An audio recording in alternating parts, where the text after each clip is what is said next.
na economia, toxina provoca interdição do cultivo de ostras e mexilhões em todo o litoral de Santa Catarina. A liberação depende das condições do tempo. Há uma semana, manifestantes que defendem o setor cultural ocupam um prédio histórico no centro de Florianópolis. Queda no consumo. Pesquisa indica que os brasileiros estão mais calmos. No futebol, a Chapecoense enfrenta o líder Santa Cruz de olho na liderança da Série A. E ainda as atrações do último fim de semana da Festa do Pinhão. O Band Cidade desta sexta-feira já está no ar.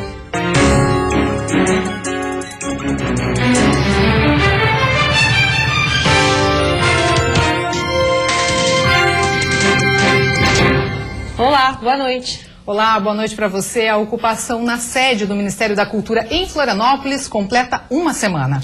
Os manifestantes são contrários ao governo Temer e não têm data para se retirar do local. Desde a semana passada, artistas, estudantes e trabalhadores do setor ocuparam o prédio histórico que era a sede do Ministério da Cultura no centro da capital para diversas intervenções culturais para chamar a atenção sobre a importância do Ministério da Cultura. Eles continuam no local mesmo após o anúncio da recriação da pasta pelo presidente interino Michel Temer. O MIM, que havia sido extinto com a justificativa de contenção de gastos. Os manifestantes pretendem continuar no prédio, no Largo da Alfândega, por tempo indeterminado. A organização também defende mais investimentos em educação e cultura, além da manutenção dos direitos sociais e trabalhistas já conquistados. Atenção motoristas, o trânsito da capital vai sofrer alterações neste domingo por conta da realização do Ironman, uma das provas mais importantes do triatlo nacional. Conforme a Polícia Militar Rodoviária, a SC 401, no norte da capital, será utilizada pelos ciclistas na faixa esquerda. Os veículos vão poder circular somente pelo lado direito. A modificação acontece nos dois sentidos da rodovia. Para os motoristas que quiserem acessar o norte da ilha, a polícia sugere a SC 406, o trecho entre a Barra da Lagoa até a Praia dos Ingleses. Para acesso ao sul da ilha, o trânsito será pelas avenidas Valdemar Vieira e pela Jorge Lacerda.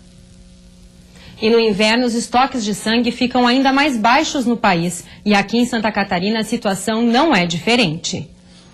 Leandro é figurinha constante nos centros de doação de sangue. Por ser O positivo, o militar comparece de 3 a 4 vezes por ano e sabe bem a importância de doar. Doar vida, né?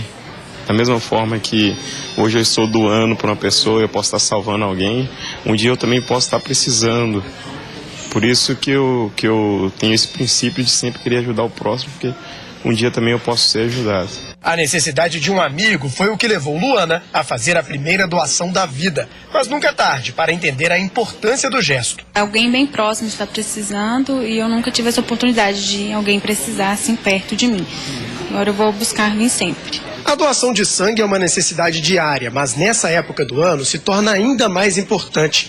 Teve um processo muito grande já da dengue, agora vem a vacinação da H1N1, que as pessoas ficam 48 horas após a vacina sem poder doar, e agora a gente está entrando num período de frio, né? A gripe, então isso não faz com que as pessoas sejam impedidas de doar. Para fazer a doação, basta preencher os requisitos mínimos e agendar um atendimento. Basta ter de 16 até 69 anos, pesar no mínimo 51 quilos, não ter tido hepatite após os 12 anos de idade, trazer um documento oficial que tenha foto. É super importante.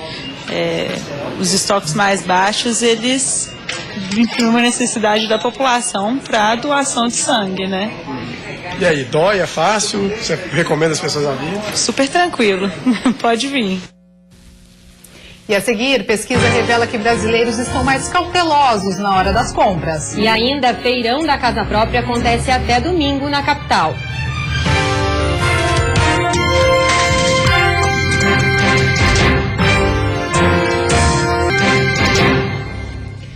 Queda no consumo. Uma pesquisa nacional indicou que os brasileiros estão mais cautelosos na hora de fazer novas compras e que pagar as dívidas é prioridade.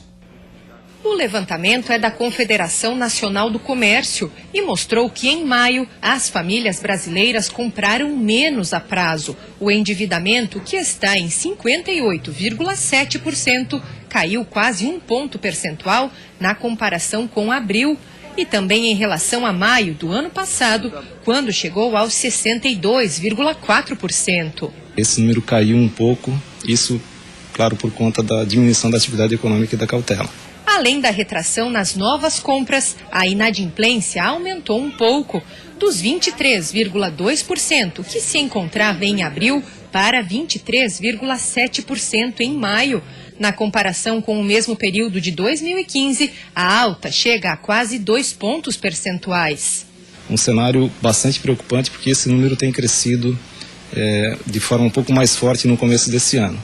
Para enfrentar o cenário menos favorável, o comércio tenta renegociar dívidas, mas sem deixar de fazer novas vendas, mesmo sabendo que o consumidor já sentiu as taxas de juros mais elevadas e que o desemprego também pode dificultar o pagamento em dia das compras. O lojista está um pouco mais cauteloso, a gente tem percebido aqui na CDL um aumento no número de consultas, um detalhamento maior das consultas, porque é preciso uma investigação um pouco mais cautelosa antes de se conceder qualquer empréstimo ou se fazer qualquer financiamento para o consumidor. Oportunidade para quem está pensando em comprar a casa própria. Vai até domingo em Florianópolis o Feirão da Caixa. O evento ocorre no Centro-Sul, no centro da capital. Os interessados em comprar uma casa própria podem realizar análise de crédito, avaliar os imóveis e acordar a forma de pagamento. Todos os imóveis, novos, usados, em construção ou ainda na planta, já passaram pela avaliação de engenheiros. Os compradores devem apresentar carteira de identidade, CPF, comprovante do FGTS, carteira de trabalho, comprovante de residência, imposto de renda e certidão de casamento. No site da Caixa é possível fazer a simulação do financiamento para que o comprador tenha uma dimensão de quanto o imóvel custará. E a seguir tem futebol. A Chapecoense enfrenta o Santa Cruz de olho na liderança da Série A. E o Avaí tenta mais uma vitória na ressacada.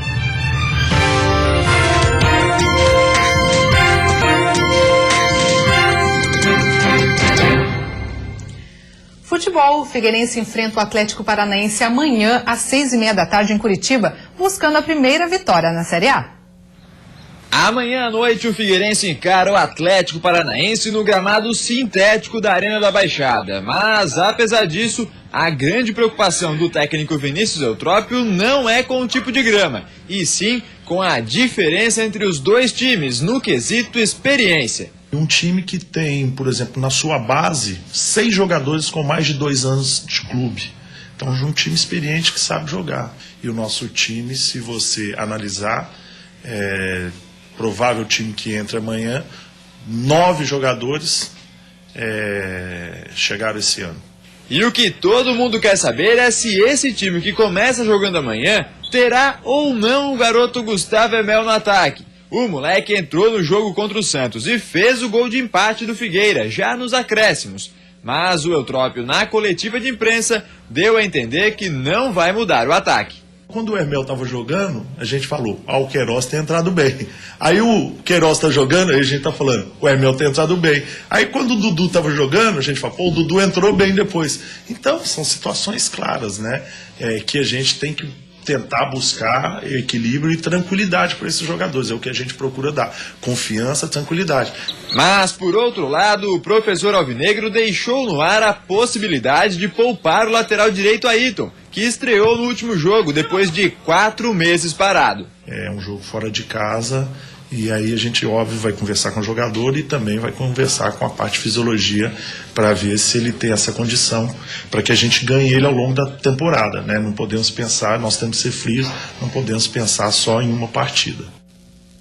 E a Chapecoense pode voltar ao grupo de acesso na rodada do fim de semana. O adversário é o líder Santa Cruz. O jogo vai ser amanhã às 9h da noite na Arena Condá. O Verdão do Oeste, com 5 pontos, está na 5ª posição.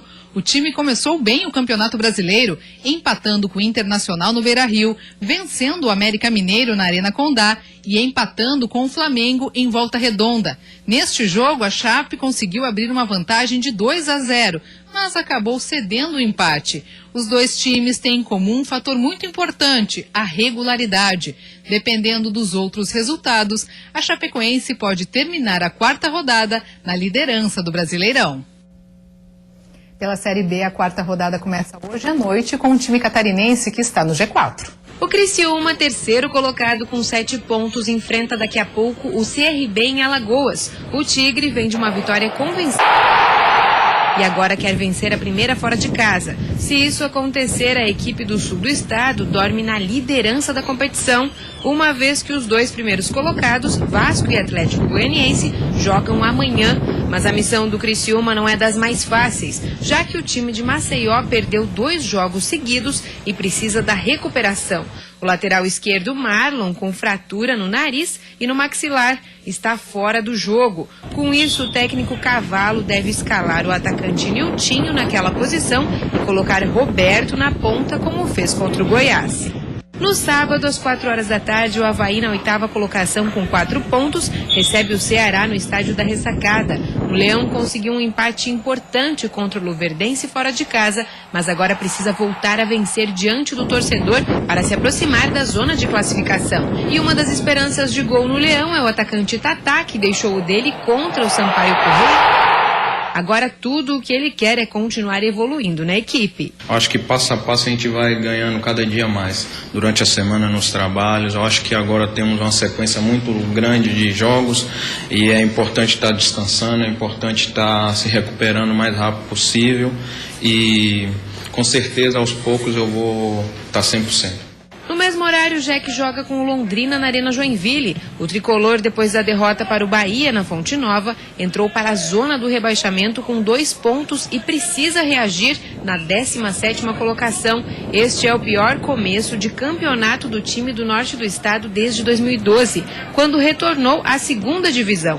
A comissão técnica do clube reconhece que não imaginava o Jack nessa situação na arrancada do campeonato e que é necessário paciência para fazer os ajustes necessários.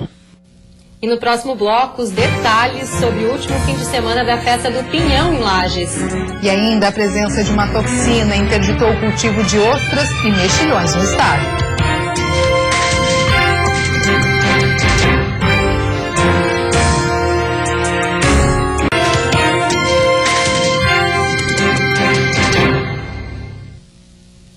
Em Lages, chegou na reta final a Festa do Pinhão. O evento, que começou no dia 20, termina neste domingo. As últimas 3 noites prometem diversas atrações e tem muita gente que visita a serra só para ir ao evento. Nossa primeira parada é no Recanto da Tradição. Quem visitar o local vai encontrar a cultura tradicionalista em todos os cantos.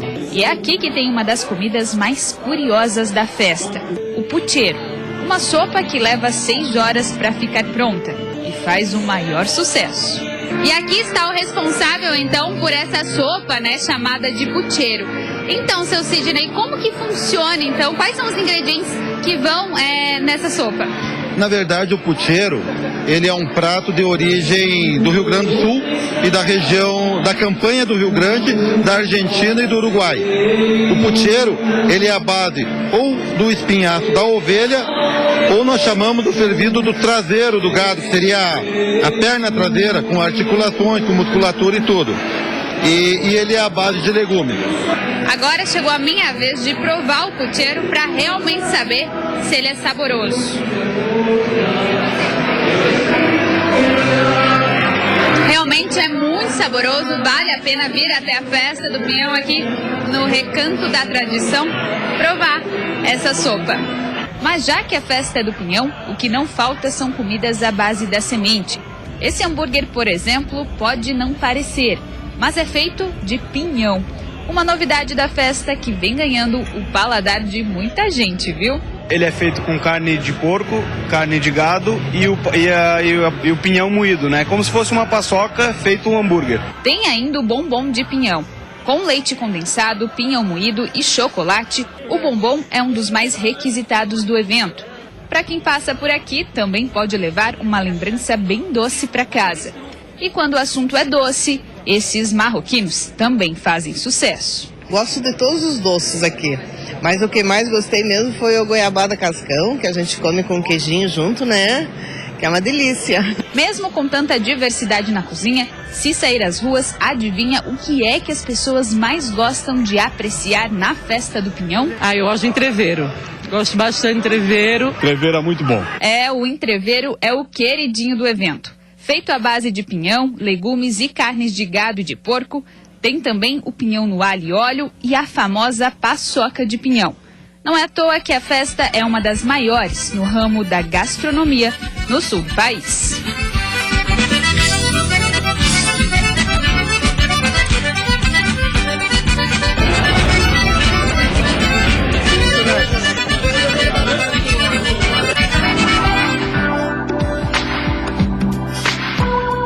Depois de uma semana ensolarada em todo o estado, o tempo volta a ficar nublado e chuvoso no fim de semana. As temperaturas se mantêm mais amenas pela manhã e à noite e em elevação durante a tarde. A mínima no estado deve ser registrada na Serra, 8 graus. Já a máxima não deve passar dos 20 durante a tarde no oeste e Grande Florianópolis. No Planalto Norte, mínima de 11 e máxima de 16. No sul e Vale do Itajaí, mínima de 11 e 15 e máxima de 18 graus. No domingo, o tempo segue nublado e com temperaturas amenas e a chuva diminui. E continua proibido o comércio de moluscos em Santa Catarina. O motivo é a presença de uma grande quantidade de algas no litoral do estado. A retirada, transporte e consumo de ostras, mariscos, mexilhões e vieiras estão proibidos nas 40 áreas de cultivo de Santa Catarina. Com o excesso de algas, os moluscos produzem uma toxina que provoca intoxicação alimentar. A vigilância sanitária vai intensificar a fiscalização. O melhor é evitar, né? E certamente quem procurar não vai encontrar no comércio, porque a interdição foi no dia 24, já fazem 3 dias. Mas evitar porque é muito desagradável e pode levar a um quadro grave. Neste restaurante, nem o estoque anterior à proibição será vendido. O feriadão por aqui deve continuar sem uma das receitas mais procuradas da culinária típica do litoral catarinense. Se porventura alguém tiver ostras congeladas que já vinha trabalhando, que havia comprado há dias e dias e congelado, não vejo do porquê que não poderia vender. Né? Mas isso também não é claro na normativa, só diz que está interditado, então a pessoa não sabe normalmente se ela pode comercializar ou não pode. Santa Catarina responde por 95% da produção dos moluscos consumidos em todo o país. Em 2014, foram mais de 21.500 toneladas em produtos, o que representa um faturamento anual de cerca de 70 milhões de reais. Florianópolis lidera a produção de ostras e a cidade vizinha Palhoça a de mexilhões. A última vez que o fenômeno da maré vermelha aconteceu aqui no estado foi há 2 anos. Esse é um fenômeno que não tem culpados, né? Nem são os produtores, não é o Estado, não há como controlar, é da natureza, né? Quando as condições atmosféricas, as condições ambientais são favoráveis à multiplicação das algas, isso ocorre. Então, mar parado, com pouco vento, luminosidade alta, temperatura adequada, ocorre uma proliferação maior. E todo o nosso litoral, que vem do Rio Grande do Sul, da Lagoa dos Patos até o norte de Santa Catarina, nesse momento está com altas concentrações, nós vimos isso por imagens de satélite, de clorofila, que indica grande presença de algas, e por isso o monitoramento indica e recomenda, através da nossa própria legislação, né, a interdição da colheita nesse momento. Os pontos de cultivo só serão liberados se o clima ajudar a dispersar as algas. Cerca de 3.000 pessoas trabalham direta e indiretamente na maricultura. Esperamos que semana que vem, no máximo quarta, quinta-feira, que volte logo, né, a vender nossos produtos. E você fica agora com o Jornal da Band. Uma boa noite para você e um ótimo final de semana. Boa noite, bom fim de semana.